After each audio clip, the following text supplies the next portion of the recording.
Hello students, welcome back to the YouTube channel of Shisham School. I am a science teacher and today's video is for class 7th. We are going to continue our chapter that is motion in time.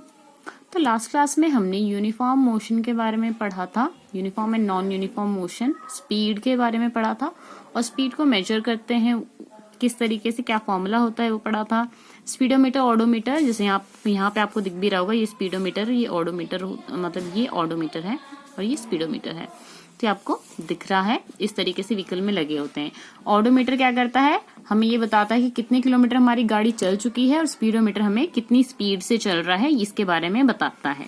तो आज का जो हमारा topic है uniform and non uniform speed. Speed के बारे में पढ़ चुके हैं हम, uniform and non uniform speed क्या होती है इसके बारे में पढ़ना है।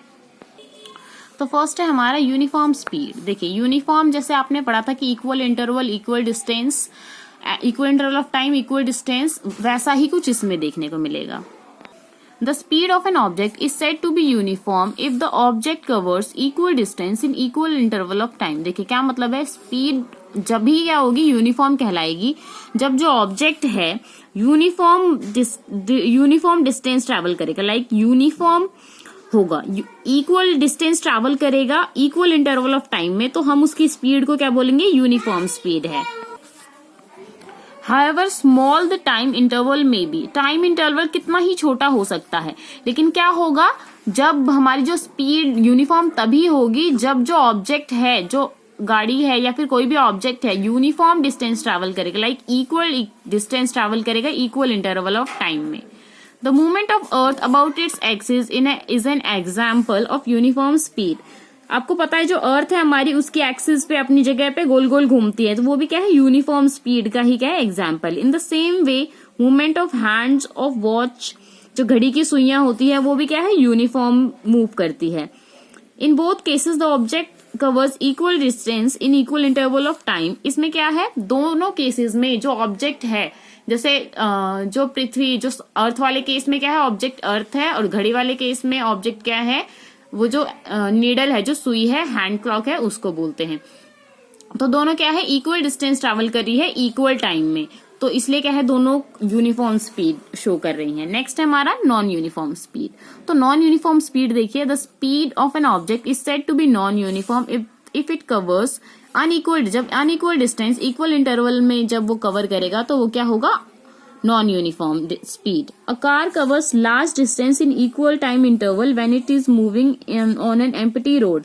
अगर कोई गाड़ी खाली सड़क पे घूम रही है, खाली सड़क पे क्या है, जब गाड़ी जाएगी तो क्या अपनी स्पीड क्या है, बहुत ही तेज कर लेगी। But it cover smaller distance, लेकिन कम डिस्टेंस कवर करेगी जब वो क्या है, किसी ऐसे अप्रोचिंग सिटी में जाएगी या फिर क्या है, बहुत ज्यादा ट्रैफिक होगा। So movement of a car is an example of non, तो कार की मूवमेंट नॉन यूनिफॉर्म मोशन का एग्जाम्पल है। Now when an object is moving on with non-uniform speed, जब कोई ऑब्जेक्ट नॉन यूनिफॉर्म स्पीड से जाती है, then to find the total distance covered in the total time taken to cover that distance we find the average speed। तो उस case में हमें average निकालना पड़ता है, क्योंकि हमें स्पीड का नहीं पता चलता है। तो उस केस में क्या करते हैं हम, वो जो जिस स्पीड से गाड़ी चलती है उन सबका हम क्या निकालते हैं, एवरेज निकाल लेते हैं। Next topic is representation of motion on graph. अब हम मोशन को ग्राफ में कैसे रिप्रेजेंट करते हैं। यहाँ पे देखिए आपके पास फॉर्मूला गिवन है एवरेज स्पीड निकालने का। जैसे कि मैंने बताया है कि नॉन यूनिफॉर्म वाले केस में क्या करते हैं, हम एवरेज स्पीड निकालते हैं। जितना टोटल डिस्टेंस को हम क्या करेंगे, टोटल टाइम से डिवाइड कर देंगे, तो हमारी एवरेज स्पीड आ जाएगी। Now next is representation of motion on graphs, कि ग्राफ्स में हम कैसे रिप्रेजेंट करेंगे मोशन को इस तरीके के ग्राफ्स में, ग्राफ पेपर आपने देखे होंगे, उस पर कैसे हम उसको रिप्रेजेंट करेंगे। देखिए डिस्टेंस टाइम ग्राफ, सबसे पहले डिस्टेंस और टाइम का graph. The pictures of graphs help to study the linear motion of an object. Linear motion के बारे में बताता है graph. This graphs are also use to find the velocity of the object. Velocity मतलब उसकी speed के बारे में भी बताता है कि कैसे हम उसकी स्पीड को फाइंड कर सकते हैं।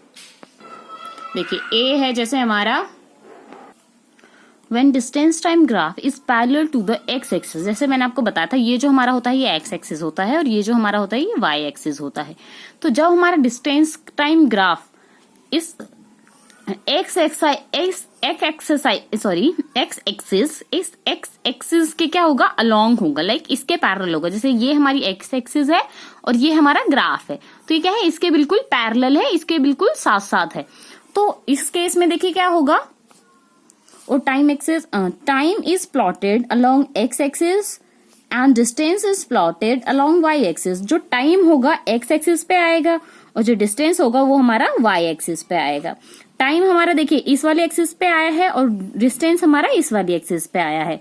ये डिस्टेंस टाइम ग्राफ कब होगा, जब हमारा जो ग्राफ होगा वो पैरेलल होगा एक्स एक्सिस के या और टाइम एक्सिस के। तो टाइम एक्सिस के और what is this, time axis और टाइम एक्सिस। देखिए यहाँ पे एक्स एक्सिस और टाइम एक्सिस 2 बार लिखा हुआ है, तो यहाँ पे 2 बार लिखने की जरूरत नहीं थी। ठीक है, तो टाइम प्लॉट होगा एक्स एक्सिस के अलोंग और जो डिस्टेंस प्लॉट होगा वो वाई एक्सिस के along. When the graph is parallel to time axis, it means the object is not changing its position with respect to time, or we can say that object is stationary. देखिए इस case में हो क्या रहा है exactly ये समझिए अब आप। ये हमारा टाइम है, टाइम बढ़ रहा है, देखिए टाइम बढ़ रहा है, लेकिन जो डिस्टेंस है वो यहीं पे रुका हुआ है। ठीक है, तो देखिए जैसे टाइम का 1 यूनिट बढ़ गया लेकिन डिस्टेंस अभी भी उतना ही है, टाइम का 2 यूनिट बढ़ गया डिस्टेंस अभी भी उतना ही है, टाइम का 3 यूनिट बढ़ गया डिस्टेंस अभी भी उतना ही, टाइम का 4 यूनिट बढ़ गया लेकिन डिस्टेंस अभी भी क्या है, उतना ही है। तो यहाँ पे क्या है, टाइम तो बढ़ता जा रहा है लेकिन डिस्टेंस चेंज नहीं हो रहा है, तो स्टेशनरी एक ही जगह गाड़ी रुकी हुई है, टाइम बढ़ता जा रहा है। तो यहाँ पे क्या होगा, ये पैरेलल होगा एक्स एक्सिस के। नेक्स्ट है हमारा distance time graph is straight line but not parallel to time axis. This graph, as we have seen earlier, represents the uniform motion. देखिए distance time graph straight line होगी, parallel नहीं होगी, वो किसी भी टाइम एक्सिस के parallel नहीं होगी। ये ग्राफ देखिए कब होगा, वी हैव सीन अर्लियर, जैसे हमने यूनिफॉर्म के केस में देखा था ना, एक सीधी लाइन आती है। ये क्या हमारा distance time graph straight line नहीं हो, इसमें स्ट्रेट लाइन होगी, वो पैरेलल नहीं होगी टाइम एक्सिस के। You must have seen one day cricket match, they show a number of runs made in each over by both teams.